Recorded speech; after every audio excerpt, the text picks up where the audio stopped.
What is going on, ladies and gentlemen of YouTube? My name is Vinny Vega, and today I got a Doom commentary for you guys, and I want to address some of the negative reviews that's going on right now. And I want to point out that, for one, I had fun during the beta. I had a blast during the multiplayer beta. And it seems like most of these reviews on Steam in particular was like 7,000 to 4,000.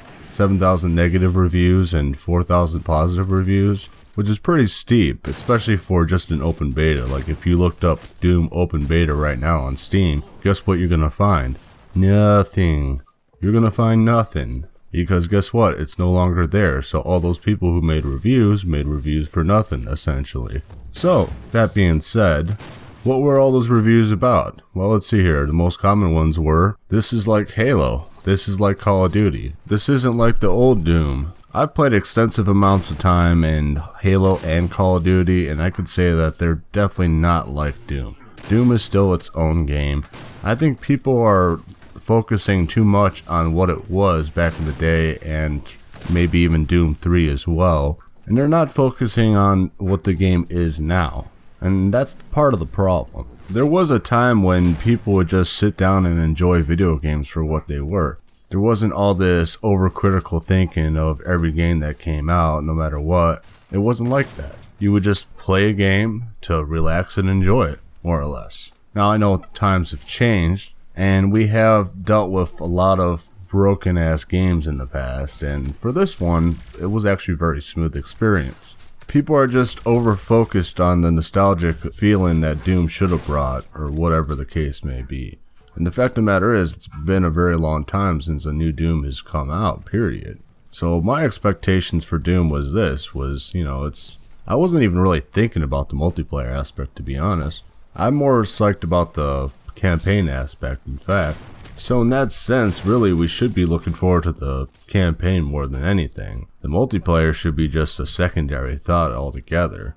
I mean, it is strange that they use that to represent the beta. Perhaps they could have thrown in a demo of the campaign, and I think we'd probably see more positivity in people's minds, or whatever the case may be. At the same time, I wouldn't want to spoil the campaign for myself either. Although you can technically do that, because there has been some dev gameplays uploaded onto YouTube already.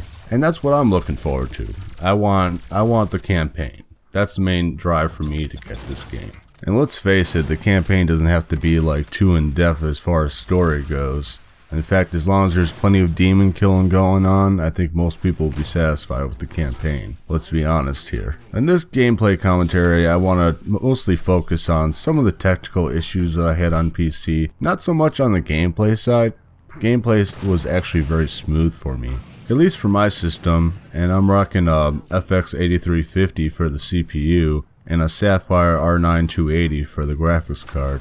And I was still getting a consistent 50 to 60 FPS, no problem. But there was a cap on the FPS, but from what I understand, by launch they do plan on uncapping that. So that shouldn't be an issue in the future. So that's one thing that I'm not going to be going over in this commentary. Jumping in the menu, you'll see that for advanced graphics settings, that was grayed out yet again for the open beta. But on launch, I'm sure that will be unlocked, and we don't know what those will be exactly. But going into the regular graphics settings, it's pretty standard stuff for the most part. There are some things that were a little off, like, let's see here, like anti-aliasing, for example, is, let's see here, TSSSA was the standard, and that can't be turned off. It's either that or TAA or TAA plus FXAA. And from what I understand, you have to go into your drivers in order to physically turn off anti-aliasing, because anti-aliasing could lead to some mouse acceleration issues and whatnot. I personally didn't sense any, maybe because my sense for mouse acceleration isn't as good as others. That could be more of a subjective thing. But everything else, like you got monitor, you can pick monitor 1 or 2 if you have dual setups to, put your game on either or monitor. You also have the window mode, standard, full screen, or windowless, aspect ratio, and then of course your resolution. Motion blur was turned on to high by default for some unknown reason. Game looks like shit too, by the way, with motion blur turned on, so for recording purposes, it's always better to turn motion blur off. And from what I remember, believe this option was on console as well for motion blur, so you definitely want to turn that off. And chromatic aberration as well is defaulted on. And we also have field of view of 90 to 110, which seems kind of small. I think it would be good to see a little bit more expansion on that so people can have a little bit more leeway for whatever they want as far as their field of view goes. And another thing too, going back to window mode, if you put it in window mode, your mouse will be stuck in purgatory essentially. You cannot leave your window whatsoever. And from what my buddy said who has a dual screen setup, he can't go to his other window as well. You are stuck in the game window. You can't minimize your window like you would in other games. So that's definitely an issue that they should fix as well. You have to Alt-Tab out of the game in order to do so.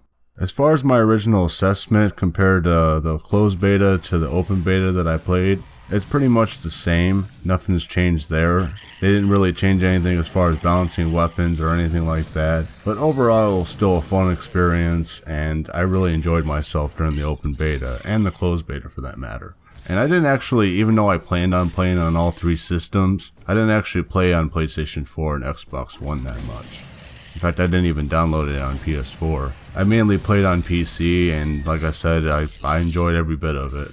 In fact, if you go on cdkeys.com right now, you can get this game for like $37-38, which is a hell of a deal for Doom. Hey guys, Editing Vinny here. Apparently Recording Vinny didn't look at cdkeys.com before recording his commentary. The price has changed. It is $34.99 now, not $37. So $35 for Doom and DLC day one. That's not a bad deal whatsoever. Okay guys, enjoy the rest of the video. So if you yourself don't like the multiplayer that much, I mean, that's fine. If you don't like the multiplayer, that's fine. I'm not going to hold that against you, despite the fact that I was kind of hating on the haters early in this video. But if you're in it for the campaign, $37 is a great deal for this game. Something I want to point out about the people who left negative reviews while I'm on the subject is Snapmap. And Snapmap will give players the ability to basically do whatever you want. Essentially, if you want that classic arena shooter feel, guess what? You can make it just like you want it in Snapmap. And you can even create co-op levels and campaign levels as well if you want. And this will be cross-platform sharing as well. So one map created on either console or PC can be shared across all three platforms for that matter. I think this will add longevity to the game itself when you have all that flexibility. I can't even imagine some of the amazing maps that we'll see that comes out of Snapmap. Practically unlimited content, to say the least. And that will bring a lot of fire to this game. So between the campaign and Snapmap feature for multiplayer and even the multiplayer itself, if you did enjoy it, I think this is a good game to pick up, and especially on PC for $37, like I said, in CD Keys, so that's not bad at all. In fact, I'll leave a link down below for cdkeys.com for you to check it out for yourself. As always, guys, I'm out of here, so hope you have a badass day today, and I'll see you on the next one.